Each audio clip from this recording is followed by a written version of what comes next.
Human rights ওয়াচের আপনারা যদি খুব মনোযোগ দিয়ে রিপোর্টটা পড়েন, ওই রিপোর্টের 17তম পাতায় আছে, সেখানে স্পষ্টভাবে তারা লিখেছে যে শেখ হাসিনা নিজেই ডাইরেক্টলি অর্ডার দিয়েছেন এনফোর্স ডিসঅ্যাপিয়ারেন্স, মানে গুমের এবং কিলিংয়ের।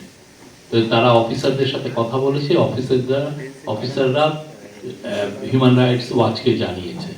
তো যেই পার্টি দেখেন এত বড় একটা হত্যাকাণ্ড হলো বাংলাদেশের ইতিহাসে, একদম আপনার আমার চোখের সামনে দিয়ে বাচ্চা বাচ্চা ছেলে মেয়েদেরকে খুন করা হলো, এবং অনেক কত শশ ছেলে চোখের অন্ধ হয়ে গেছে, অনেকে সারা জীবনের জন্য ক্রিপল হয়ে গেছে।